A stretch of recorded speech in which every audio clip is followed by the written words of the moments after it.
Hermanos, buenas noches con todos.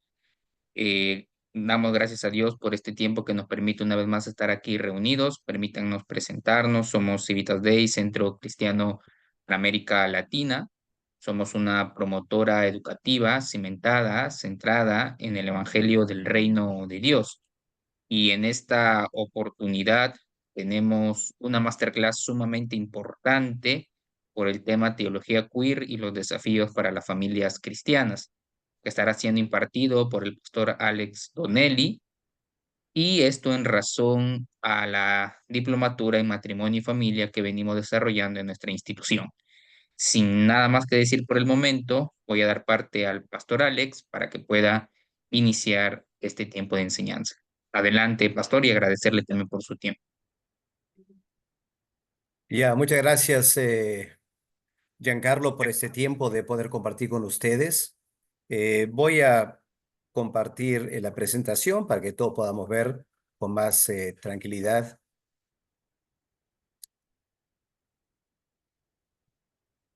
Pastor Alex, ¿me permite dar una indicación breve nada más? Sí, sí, adelante. Listo, bien. La masterclass consiste en dos tiempos. El primer tiempo va a ser de una ponencia totalmente directa por el pastor Alex, y vamos a tener un segundo tiempo para preguntas y respuestas. En razón de ello es que ahorita sus micrófonos de ustedes están bloqueados, a efectos que si cuando se conectan, se desconectan, no perjudiquen la fluidez de la ponencia. Entonces, cuando termine la ponencia, vamos a pasar al tiempo de preguntas y respuestas, vamos a parar la grabación y voy a desactivar todos los micrófonos para que ustedes puedan interactuar con el pastor. Habiendo dicho esto, hermano, adelante, pastor. Bien, gracias. Bueno, me pregunto cuántos de ustedes habrán escuchado esta frase teología queer. Es una nueva moda en teología. Eh, Hoy en día lo van a escuchar en dos sentidos. Se está popularizando como una abreviación para la teología de personas que apoyan el movimiento LGTB. Pero en realidad, la teología queer es algo mucho más específico que eso. Y lo vamos a notar ahora. Y vamos a enfrentar esta pregunta: ¿cuál es el desafío que esta nueva vertiente teológica presenta para las familias cristianas y de paso también para la iglesia evangélica? Empecemos con conceptos. La palabra queer es un término en inglés y significa algo que es diferente o algo que es raro. Durante el siglo XX, eh, la sociedad aceptó las categorizaciones de heterosexualidad, homosexualidad y el lesbianismo. Así que históricamente la raza humana ha destacado las relaciones sexuales en forma heterosexual, hombre y mujer. Pero durante el siglo XX, bajo la presión de muchas partes de la sociedad, o de una minoría en realidad de la sociedad, empezaron a querer normalizar relaciones sexuales entre dos hombres, que es una relación homosexual, o entre dos mujeres, que vendría a ser una relación lésbica. Pero ¿cómo es la tendencia de los vicios de siempre ir de menos a más? Algunas personas empezaron a sentir que no encajaban dentro de esas categorías. Por eso empezaron a hablar de otras categorías: los pansexuales y los asexuales y los transgéneros y toda una enorme cantidad de orientaciones sexuales. Lo que se estaba empezando a notar durante el siglo XX, hacia fin del siglo XX, era que dentro de los queers, que es la palabra histórica que se usó como una jerga para los homosexuales, entre los homosexuales habían personas que se sentían raros, se sentían queer, porque no encajaban, no eran heterosexuales y no eran simplemente homosexuales o lesbianas se sentían un poco diferente. Entonces se empezó a identificar personas que se sentían extraños dentro del mismo movimiento LGTB. Dio lugar en el año 1990 a esta mujer, Teresa de Lauretis. Ella acuña la frase teoría queer, ¿ya? No teología inicialmente, sino teoría queer, la teoría queer. Lo hizo en una conferencia que dio en la Universidad de California, en Estados Unidos, precisamente sobre la sexualidad lesbiana y gay. Y esta conferencia se plasmó luego en una revista acerca de diferencias entre las personas de diversidad sexual. Y esta noche voy a tener que dar un poco de tiempo a la teoría para entender luego qué es la teología queer. Y vamos a ver que es algo bastante complejo y algo radical que realmente amenaza la estructura de la familia y de la sociedad en general. Ahora, cuando esta mujer, Lauretis, dio esta conferencia, ella acuña la frase teoría queer para señalar tres proyectos interconectados. Proyecto número 1. Ella pretendía rechazar la heterosexualidad como el punto de referencia para la identidad sexual. Bueno, esto ya era algo bastante aceptado para esa fecha, pero ella simplemente lo quiere recalcar. Es decir, ella rechaza la heterosexualidad como el punto de referencia para hablar de cualquier identidad sexual. Es decir, rechaza que sea lo normal. En segundo lugar, ella ahora quería un acercamiento al concepto de género que sea capaz de interpelar la suposición, la idea de que las lesbianas son todas iguales o los homosexuales son todos iguales. Ella, ya conversando con miembros de la comunidad homosexual y lesbiana, empezó a percatarse que no todas las mujeres que se identificaban como lesbianas sentían exactamente lo mismo. Y de igual modo con los varones, los homosexuales. Así que ella empezó a notar que la cosa no es tan sencilla como ser lesbiano o lesbiana o homosexual en lugar de ser heterosexual. Así que ella quiere ampliar el concepto de identidad sexual. Ella añade un tercer nivel para este proyecto, insistiendo en las diferentes maneras que elementos, por ejemplo, lo racial, interactúa con lo sexual o lo económico. Ella da a entender que un hombre blanco, rico, expresa y siente su homosexualidad en una forma muy diferente de un negro pobre, digamos. Entonces, ella dice, vamos a tener que ampliar todo el concepto de sexualidad, más allá del cuerpo, que es varón y mujer. Vamos a añadir diferencias raciales, sociales, psicológicas, diversos factores que implican nuestra identidad personal para hacer de la sexualidad algo global y genérico. Ahora, el punto de partida de la teoría queer es que la orientación sexual o la identidad no es algo fijo, no es algo que puedes categorizar en una forma científica absoluta, objetiva.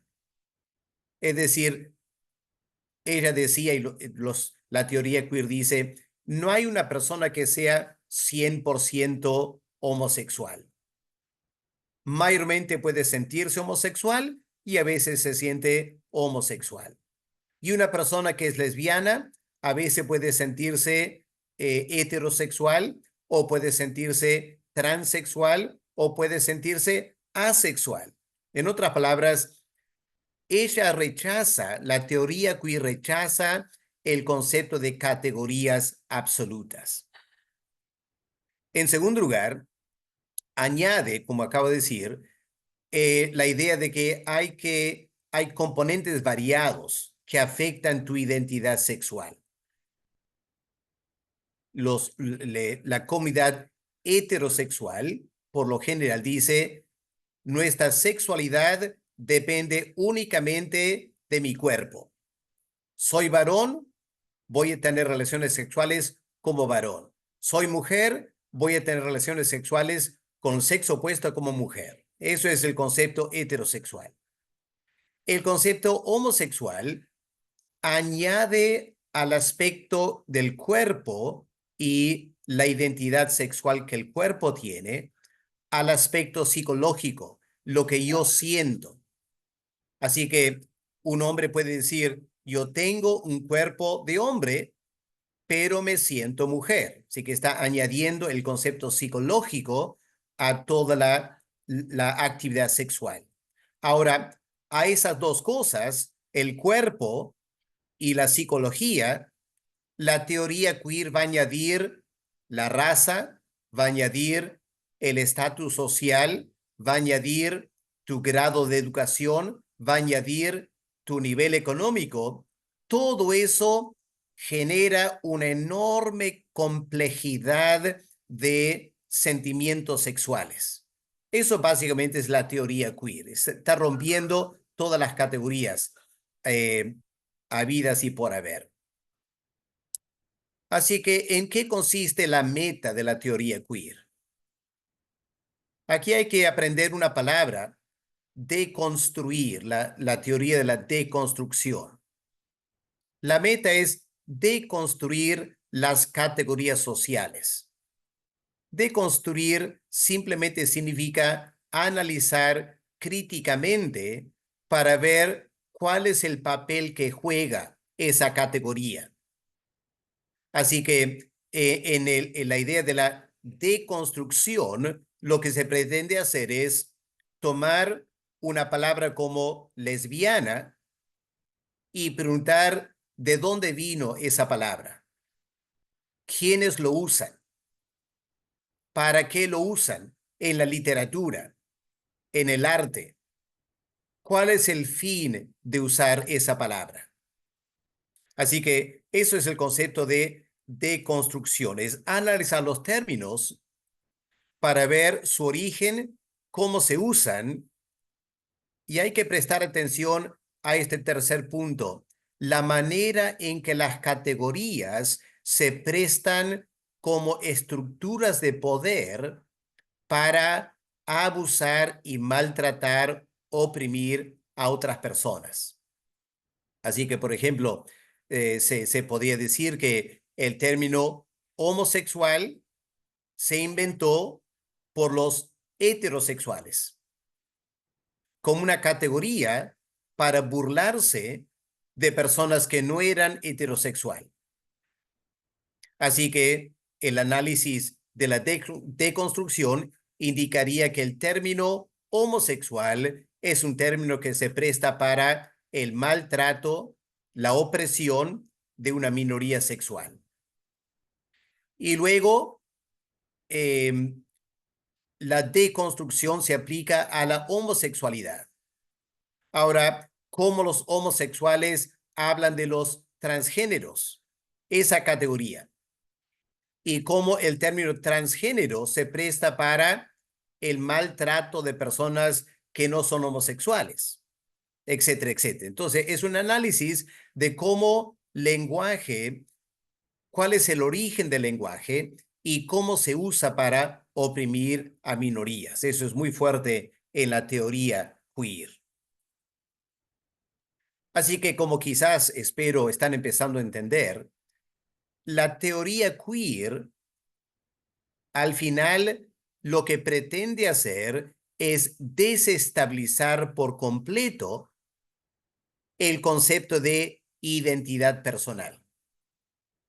Y aquí está lo que algunos celebran y lo que podemos decir es algo altamente peligroso: desestabilizar el concepto de identidad personal. Ahora miren estas banderas para ver cómo el concepto de identidad se va desestabilizando.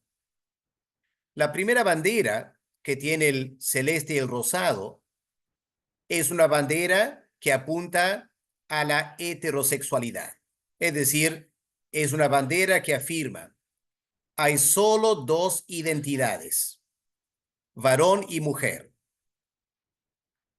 Pero luego viene la bandera de la comunidad LGTB, una bandera como del arco iris.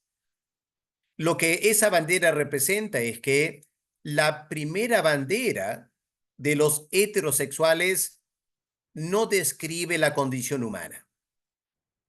El ser humano es mucho más complejo que simplemente hombre y mujer. Así que añadieron diferentes conceptos de identidad personal: homosexual, lesbiana, transexual, pansexual, asexual, como identidad personal.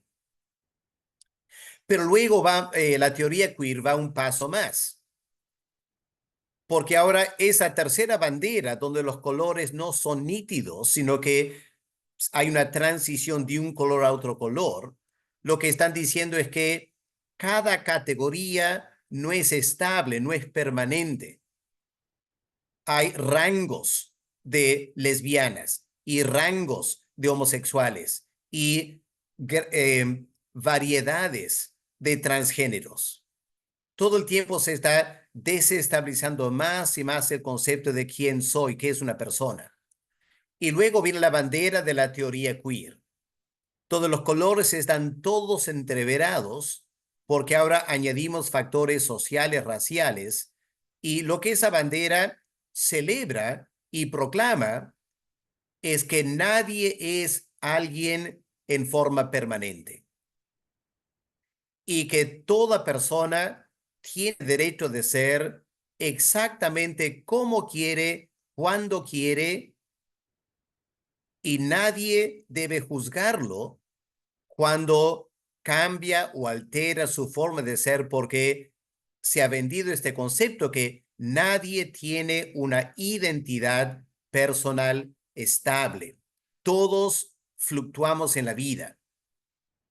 Y para que nadie se sienta mal por las fluctuaciones en la vida, tenemos que desarrollar una teoría de la sexualidad que permite a todo ser humano sentirse normal, sentirse aceptado, ¿ok? Esa es la teoría queer. Ahora, pasamos de la teoría a la teología queer. La teología queer es un intento por parte de personas que han abrazado la teoría queer, preguntándose qué impacto tiene esto sobre el discurso de Dios, del hombre, de Cristo, de la Biblia, etcétera. Ahora, un momento, volver otra vez al origen de la teología queer. Tres factores importantes en cómo la teología queer nace. En primer lugar, hay que volver a la hermenéutica radical representada por el sacerdote peruano Gustavo Gutiérrez y la teología de la liberación. Él establece una nueva forma de hacer teología, la teología radical. ¿En qué consiste? En que históricamente la teología empezaba con la palabra de Dios y analizamos la Biblia para elaborar una teología. Gustavo Gutiérrez puso eso de cabeza cuando dijo lo siguiente: la praxis es la primera palabra, no la Biblia, la praxis. es decir, lo que yo hago.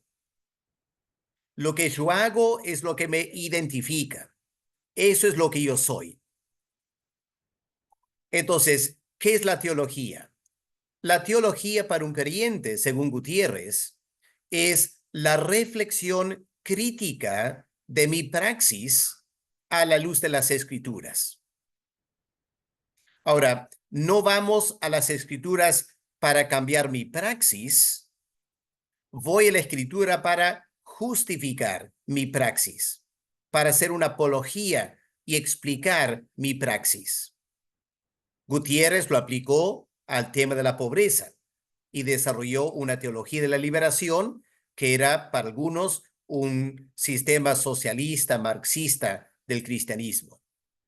Ahora, la comunidad LGTB y la teoría queer adoptan esa metodología y dicen lo siguiente: la praxis de la sexualidad es mi palabra absoluta autoritativa. Eso es lo que yo soy. Una vez que yo me he identificado como X persona o con X orientación sexual, ahora voy a la Biblia para reflexionar críticamente sobre mi praxis. Esa es una primera cosa importante para entender cómo se desarrolló la teología queer. Luego vino un segundo elemento que es el discurso de poder. El concepto de la literatura se empezó a desarrollar a fines del siglo XX. El concepto de que todo lo escrito no es neutral, no es un intento de saber cosas, no, todo escrito es un intento de oprimir, de controlar, de subyugar. Así que dicen, aún la Biblia no se escapa de eso. La Biblia está llena de discursos de poder. Ellos dirían mayormente, bueno, la Biblia escrita por varones, todos los libros de la Biblia es un discurso de poder para oprimir a las mujeres, digamos. O los judíos, el Antiguo Testamento, para oprimir a los gentiles. Entonces, al intento de elaborar una teología queer, se añade este concepto de todo escrito es un discurso de poder y lo que hay que hacer es analizar críticamente ese discurso, ese escrito, para ver la manera en la cual se está oprimiendo a personas. Obviamente eso incluye cualquier escrito sobre la sexualidad. Un tercer elemento en la elaboración de la teología queer es la deconstrucción de textos. Es decir, van a la Biblia para analizar la manera en que la Biblia ha sido escrita con el fin de oprimir. Así que hay que deconstruir la Biblia para tratar de llegar a cosas que nos van a ayudar en la identidad personal y en este caso la sexualidad. Así que su actitud hacia la Biblia no es vamos a la Biblia para aprender qué dice la Biblia. No, dicen vamos a la Biblia para preguntar ¿y por qué se escribió eso? ¿En qué manera el autor está mostrando su deseo de oprimir a minorías? Así que vamos a analizar críticamente ese abuso de poder en lo escrito, eliminarlo para ver qué queda del texto que me ayuda a elaborar una teología para los queer. Así que claramente para algunos de ustedes esto será algo nuevo quizás, pero la deconstrucción de los textos es un cambio radical de cómo leemos un texto, cualquier texto. Históricamente, la manera que se ha leído un texto es tratando de entender lo que el autor quiso decir. Y por eso tomamos el texto literalmente. Ahora, en la deconstrucción, no tomamos el texto literal, no nos interesa, o mejor dicho, no pensamos que la intención del autor es algo positivo. Más bien, la intención del autor es oprimir a algunos.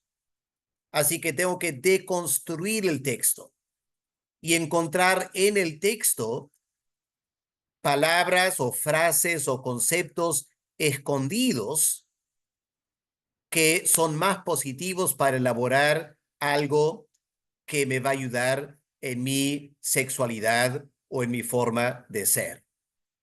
Por eso, un ejemplo clásico de la deconstrucción de un texto es la sanidad del siervo del centurión en Mateo 8 y en Lucas 7. Nosotros hemos tomado ese relato literalmente, el autor queriendo mostrar la fe del centurión.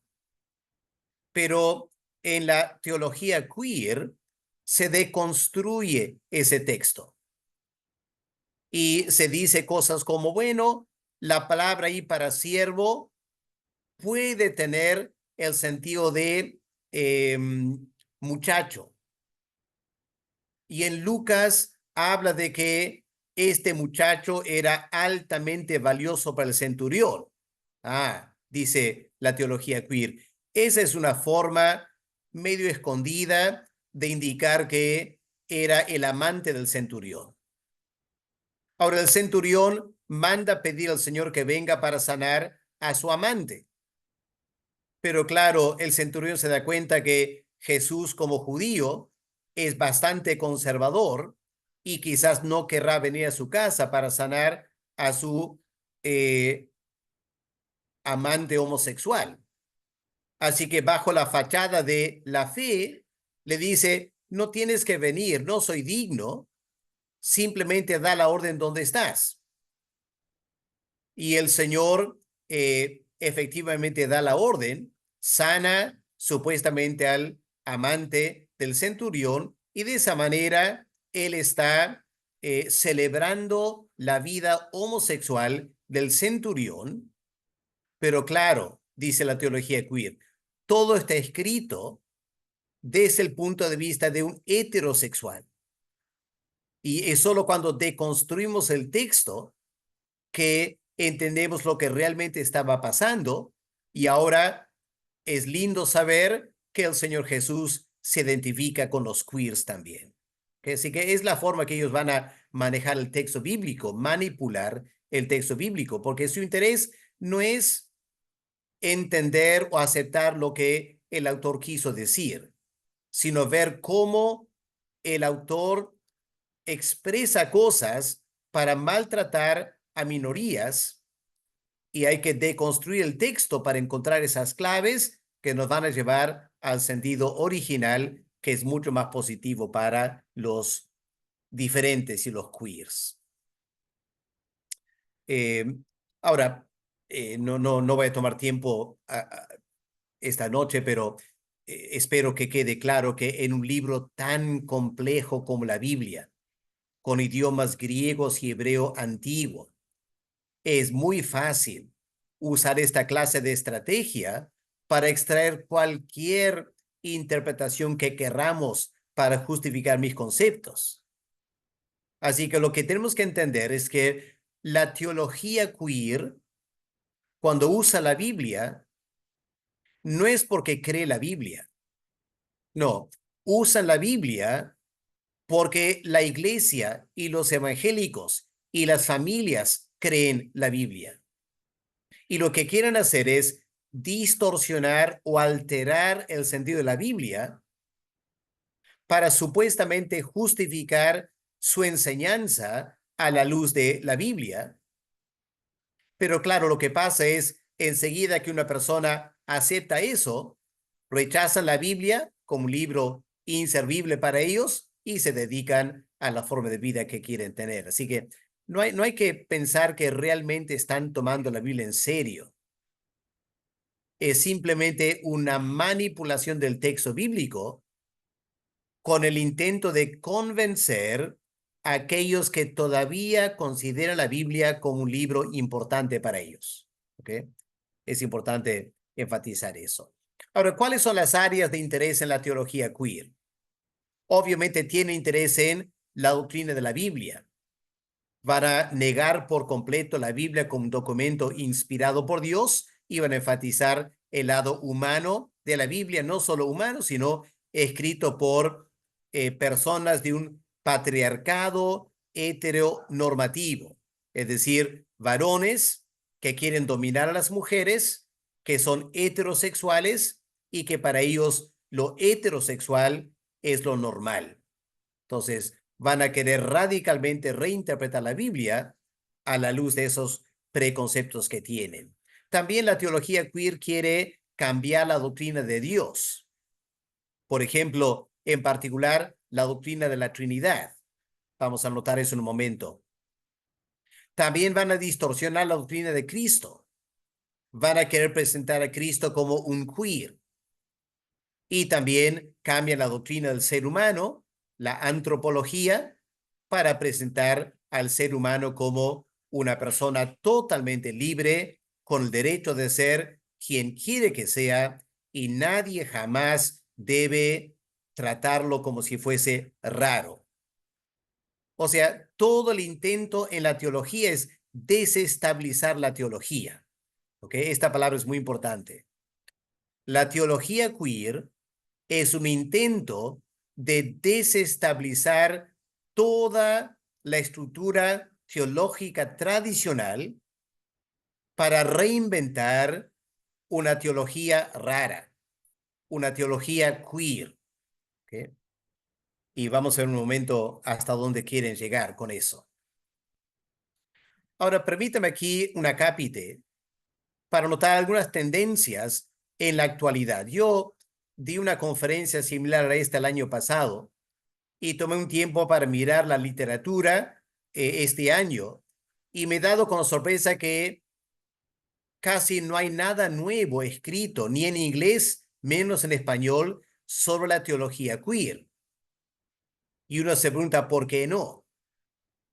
Y la verdad es que la teología queer es algo tan complejo y tan extraño que hoy en día muy pocos la entienden o la estudian.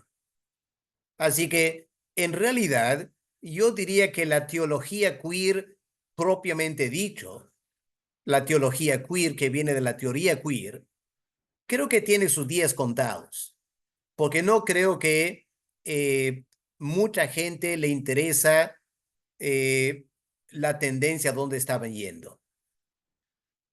Pero hay una mujer argentina, Marcela Alzau-Reed, bueno, ya falleció, pero ella ha sido una de las grandes protagonistas a nivel mundial de la teología queer.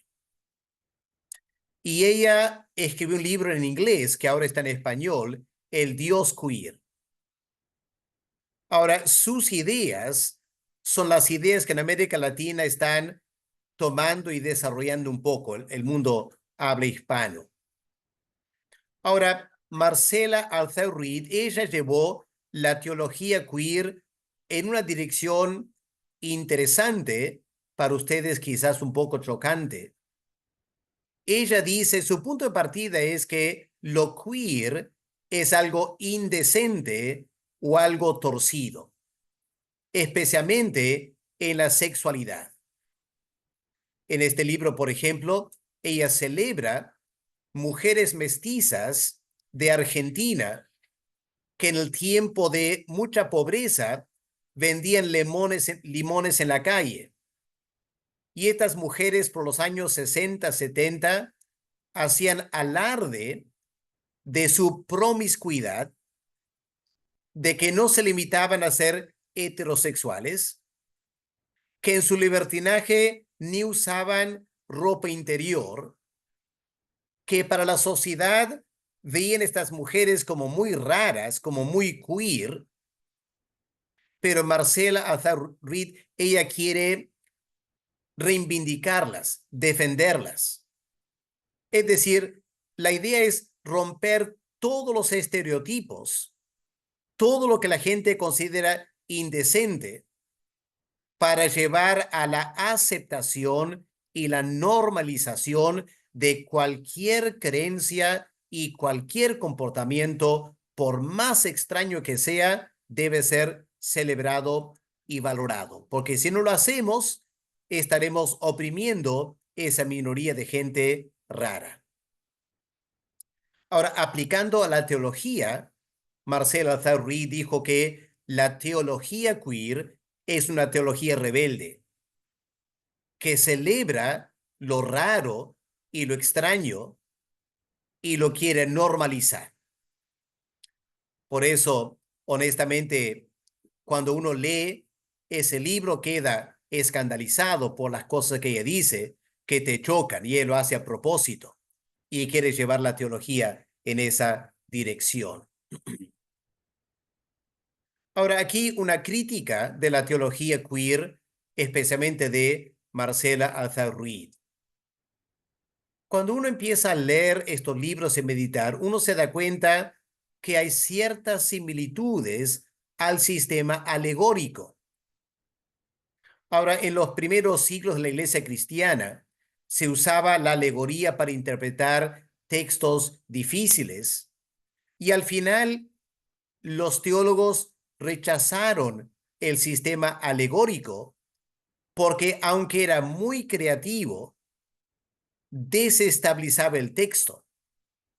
Es decir, nadie podía estar seguro de lo que el texto significaba porque bastaba que alguien tenía suficiente creatividad, podría ver en todos los relatos bíblicos alegorías, símbolos para cosas muy diferentes de lo que el texto dice. Y bajo el sistema alegórico, el texto pierde su valor. Y me parece que esto es exactamente lo que hace Marcela Azar-Reed y la teología queer. Celebran la creatividad interpretativa, pero a costo de desestabilizar el texto bíblico, de tal manera que casi ni tiene sentido usar la Biblia, porque lo importante es tu creatividad interpretativa. Por ejemplo, Marcela Azar-Reed trata la Trinidad en la siguiente manera. Ella dice, esta doctrina de Padre, Hijo y Espíritu Santo, que el tiempo de los griegos, de la iglesia primitiva, influenciada por la filosofía griega, la iglesia puso demasiado énfasis sobre la ontología, es decir, cómo existían, cómo era la relación entre el Padre y el Hijo y el Espíritu Santo. Hoy en día, dice Azar-Reed, eso es totalmente irrelevante. Ella, en forma muy creativa, dice que la Trinidad simplemente es una expresión poliamorosa de Dios, que Dios celebra la diversidad de formas de amar y que los textos bíblicos que apuntan a la Trinidad solo están apuntando a que el amor no debe ser algo homogéneo, sino eh, de muchos valores y muchos sentidos, porque hasta Dios es así. Y a veces ama de esta manera, y a veces ama al Hijo, y a veces ama al Espíritu Santo, y el Espíritu Santo ama al Hijo diferente que al Padre. Toda una expresión poliamorosa. ¿Ya? Ahora, esta mujer ya ha dejado de creer en Dios. ¿Ya? Simplemente está tomando estos conceptos trinitarios para dar rienda libre a sus ideas de la sexualidad. Así que la meta de la teoría queer y la teología queer también es aceptar y valorar a cada ser humano. Bueno, eso en sí es loable, ¿no es cierto? La Biblia nos enseña a aceptar y valorar a cada ser humano, pero en la teología queer es una aceptación y una valorización del ser humano totalmente independiente de su comportamiento sexual. Y eso en realidad deja un gran problema. Por ejemplo, planteemos esta pregunta a Marcela Azar-Reed. Si un hombre decide que le gusta tener relaciones sexuales con una niña de 5 años, ¿Qué pensamos de eso? Pues la sociedad está horrorizada, ¿no es cierto? Dicen, no es normal que un hombre de 30 años se sienta atraído sexualmente a una niña de 5 años. Pero pregunto, ¿no es exactamente eso indecente? ¿No es eso un intento de desestabilizar la sexualidad y las relaciones? Por lo tanto, la teología queer debe celebrar el hecho que un hombre le gusta tener relaciones sexuales con una niñita. Y podemos ir más allá todavía. ¿Qué del concepto? Porque hay una condición psicológica donde personas, mayormente varones, les gusta tener relaciones sexuales con cadáveres. Bueno, eso suena increíblemente indecente. Pero si la teología queer celebra lo indecente, habría que celebrar eso también. Había que aceptar como algo normal y celebrar, dejarles cantar canciones y ganar concursos. Un hombre o una mujer que le gusta tener relaciones sexuales con cadáveres o con animales.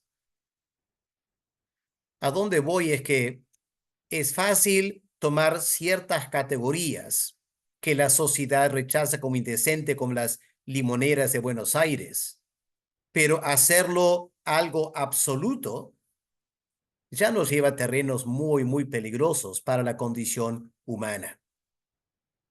Y lo que se pretende permitir con el fin de que nadie sea maltratado, fácilmente termina maltratando a diversas personas.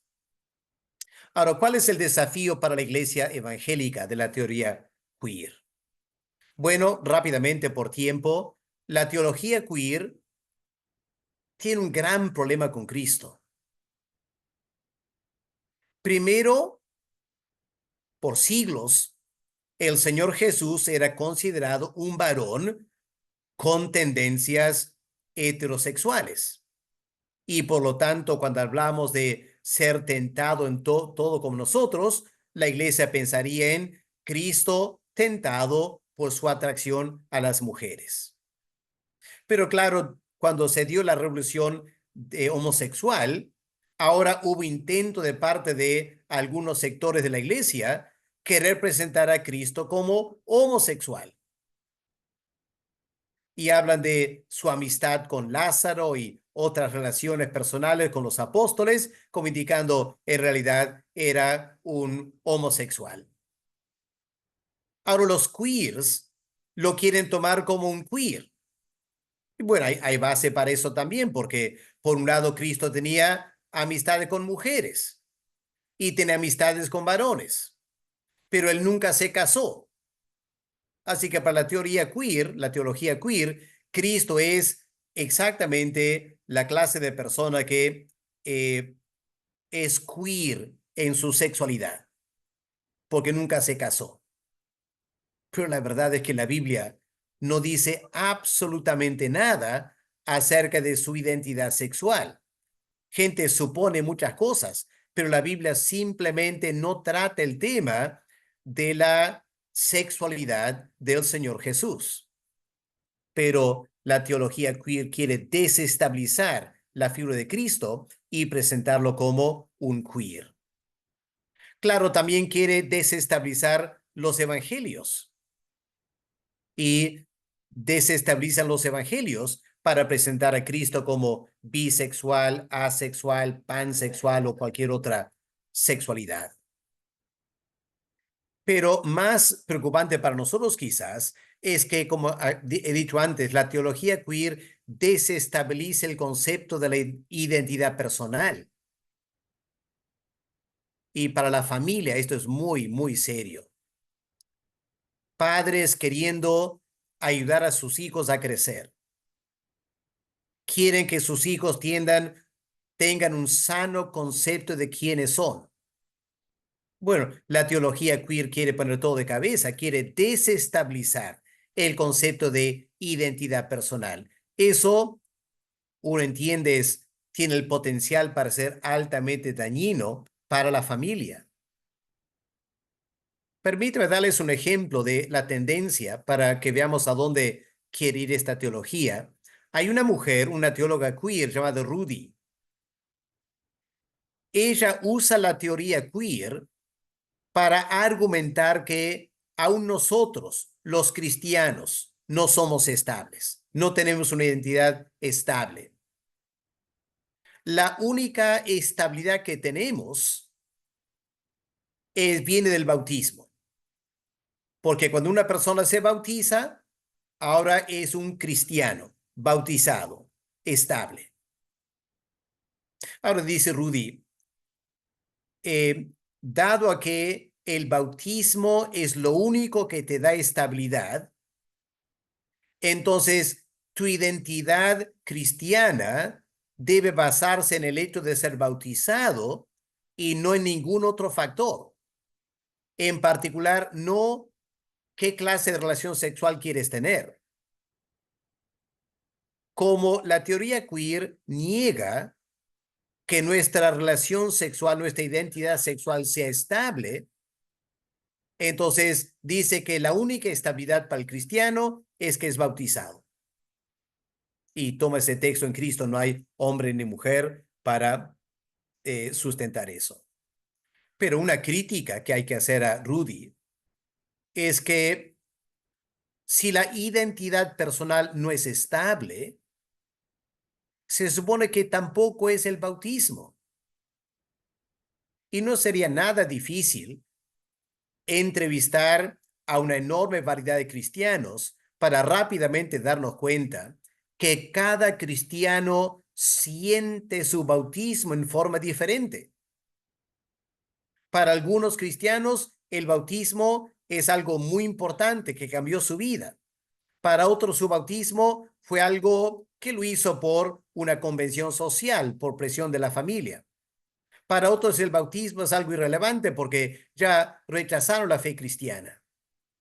Así que Rudy afirma que el bautismo es la única parte estable de nuestra identidad. Yo le diría, eso no es cierto, casi por definición. Porque si el cuerpo que tenemos, varón-mujer, con nuestros cromosomas, no establecen una identidad personal, ¿cómo en la vida un ritual religioso como el bautismo puede darte tremenda estabilidad? Una crítica al pensamiento de Rudy aquí. Pero ella continúa diciendo que el cristiano entonces puede identificarse con cualquier tipo de relación sexual o género sexual, orientación sexual. Ella plantea, para que vean lo peligroso de esto para las familias, ella plantea que el concepto de relación sexual que debemos tener debe ser amistad.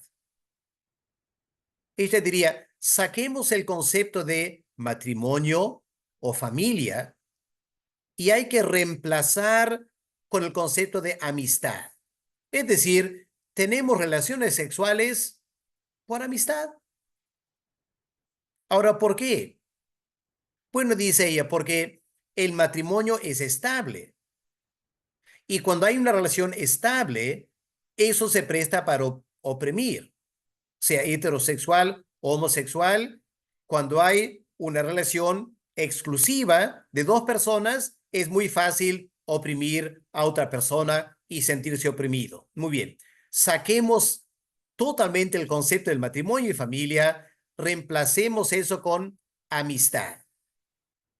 Porque en amistad no hay estabilidad. Puede ser amigo por un tiempo y luego deja de ser amigo. La amistad te da privilegios sin responsabilidades. Nadie se excluye de la amistad. Todos están incluidos.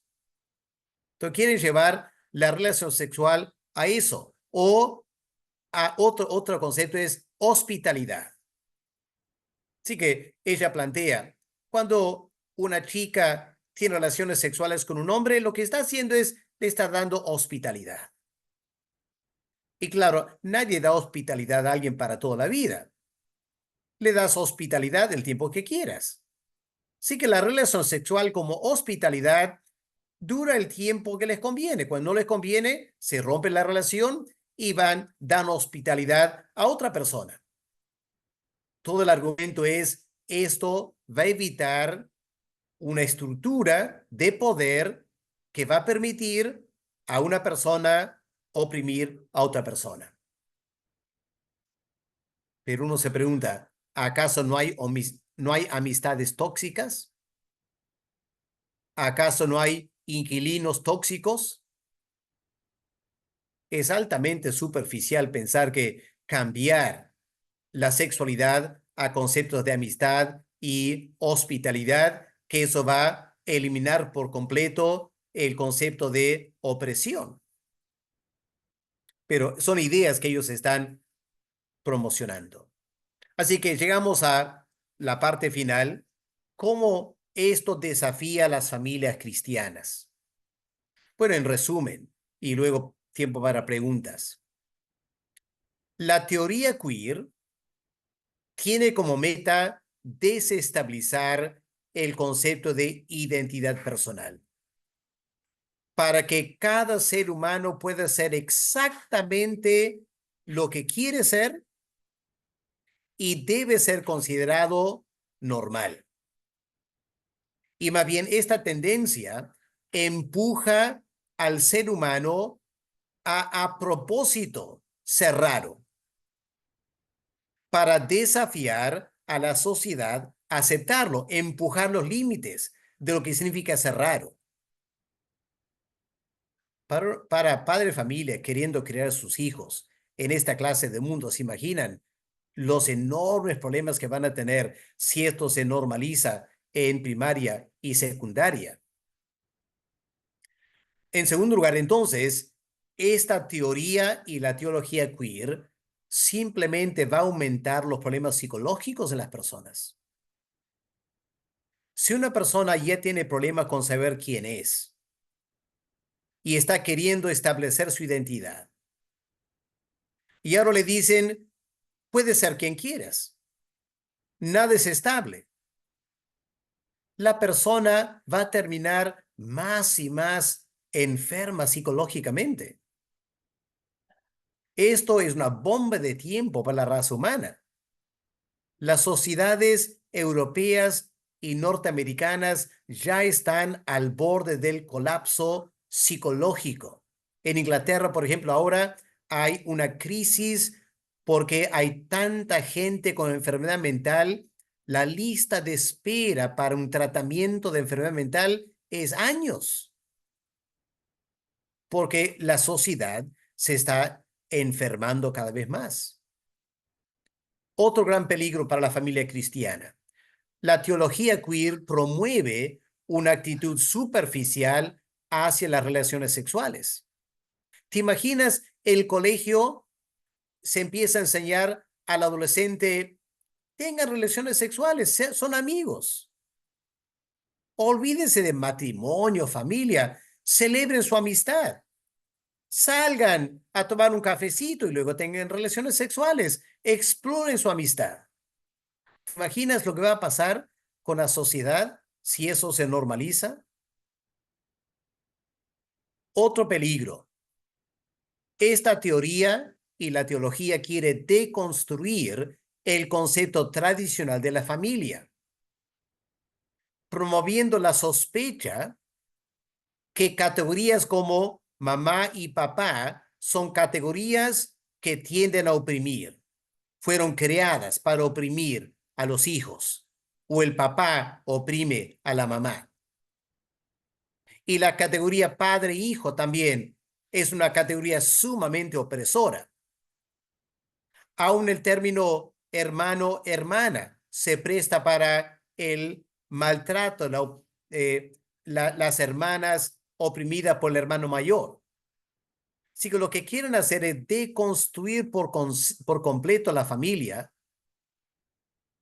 para que seamos solo personas, sin ninguna estructura relacional entre nosotros, para que cada uno tenga la libertad de ser quien quiere ser. Y finalmente esto resta totalmente la objetividad de la Biblia y hace que la Biblia sea en el mejor de los casos, el mejor de los casos, la Biblia es inservible.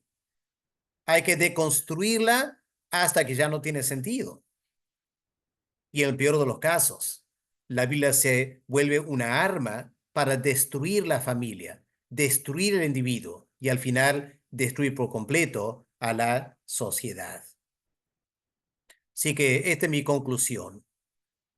La teología queer nos deja a todos a la deriva. En un mundo cada vez más caótico y cada vez más desordenado, esto va a ser terrible. Y la pregunta es, ¿de dónde viene todo esto? La Biblia nos advierte que en los últimos tiempos vendrán días muy peligrosos, porque los seres humanos escucharán doctrinas enseñadas por demonios. Y aquí claramente la teoría queer y la teología queer tiene elementos claramente satánicos que destruyen el ser humano, creado a imagen y semejanza de Dios. Y el apóstol Pedro y el apóstol Pablo en estos pasajes hablan de lo terrible que será cuando estas ideas dominan la raza humana como una plaga de langosta que sale del infierno, Apocalipsis 9, picando la raza humana, haciéndoles desear la muerte, pero no puede morir. Y yo veo que la teología queer lamentablemente es algo sumamente nocivo para la raza humana y en particular para las familias cristianas. Y tenemos que estar al tanto de esta corriente y hacer todo lo posible para frenar esto y establecer nuestra identidad como seres humanos creados por Dios con una identidad que viene no de lo que yo siento, sino de quién soy, como una criatura de Dios. Eso va a ser muy importante. La iglesia tiene que ser sal y luz en una sociedad cada vez más destructiva. Ok, hermanos, hasta ahí nomás llegamos con esta exposición. Volvemos a la aula principal y ahora con ustedes para cualquier pregunta que podían tener. Bueno, gracias, Pastor Alex, por este tiempo de ponencia. Antes de pasar al tiempo de preguntas y respuestas, Pastor Alex, nos gustaría conocerlo un poco más, que nos explique un poco qué es lo que usted viene haciendo en su ministerio. Me gustaría conocerlo un poco más para que nuestros hermanos lo conozcan. Bueno, yo soy misionero británico.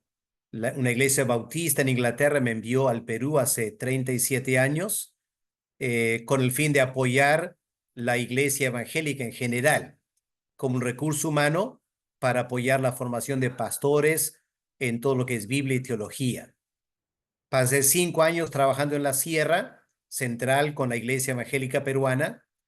Luego me casé con Giovanna, que era de Tarma, y venimos al norte, a Trujillo, y empezamos a apoyar la iglesia Alianza Cristiana y Misionera. Venimos apoyando casi un poco más de 30 años ahora. Ahora, en esta etapa de mi vida, estoy volviendo a el llamamiento original de ser un recurso humano para las iglesias en general. Así que ahora me dedico a enseñar eh, donde quiera que iglesias piden apoyo. He formado una escuela de teología, Pleroma Dabar, una editorial también, Pleroma Dabar, para promover libros que apoyen a los pastores y a los líderes en su conocimiento bíblico y teológico. Así que es un resumen de mis años aquí en Perú. Gracias, Pastor. Bien, también permítanos presentarnos a nosotros una vez más, a los hermanos que se han estado añadiendo en el camino de la exposición. Nosotros somos Civitas Day, Centro Cristiano para América Latina. Somos una promotora educativa, cimentada, centrada en el Evangelio del Reino de Dios, y en ese sentido difundimos, promovemos educación teológica, pero también educación general, creyendo que El Evangelio tiene mucho que dar respecto a todas las áreas educativas. Así que les invito a que nos puedan ubicar en nuestras diferentes redes sociales, en Facebook, en YouTube y en Instagram, para que no se puedan perder ninguna de nuestras actividades que normalmente tenemos. ¿Sí? Bueno, si tú estás aquí es porque ya estás en nuestra comunidad de WhatsApp, así que ah, eh, comparte también esta información con tus más hermanos para que tengas información de nuestras actividades de primera mano. También quiero informarte que estamos a vísperas de iniciar un nuevo ciclo de cursos en nuestra institución, tres cursos: un curso de teología del pacto, que es un estudio de la teología del pacto desde las dos confesiones más conocidas, confesiones reformadas, desde la confesión de Westminster y la confesión de Londres, y va a estar exponiendo el pastor Samuel Alonso una primera módulo y el pastor Alex Torres el siguiente módulo. Así que te invito a que puedas inscribirte. Empezamos ya este jueves 5 de junio. También vamos a estar dictando el 7 de junio el curso de doctrinas Cristo y la Salvación, que es un curso compacto de Cristología y de Soteriología que va a estar siendo impartido por el pastor Jorge Ruiz y va a ser dictado todos los sábados, por 8 sábados a las 7 de la mañana hora Perú. Así que te invito a que también te puedas inscribir.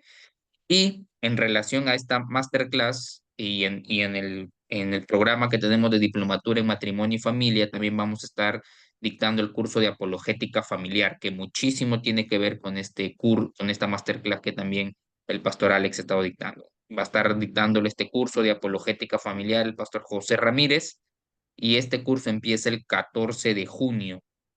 Sí, el sábado 14 de junio empieza este curso. Si te inscribes en dos cursos, tienes un descuento del 50% en tu segundo curso. Así que, hermanos, te invito a que puedas aprovechar de esta super oferta. Bien, mis hermanos, vamos a pasar al tiempo de preguntas y respuestas y no más agradecerle al pastor Alex por siempre estar dispuesto en apoyarnos en estas actividades. Y pastor Alex, para cerrar su participación en esta clase que vamos ya a grabar, vamos a cerrar la grabación.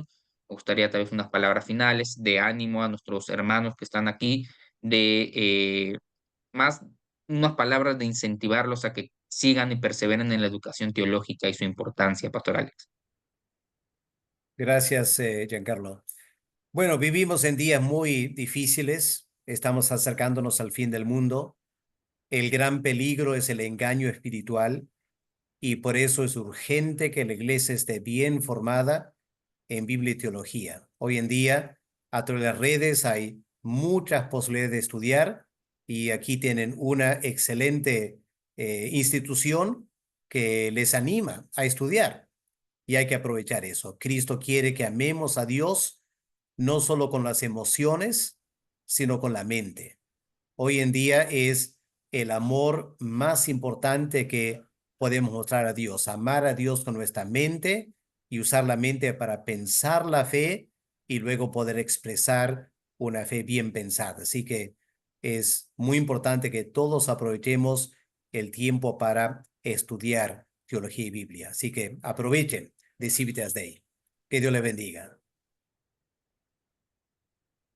Gracias, pastor. Bien, cerramos la transmisión y vamos a pasar al tiempo de preguntas y respuestas. Muchas gracias.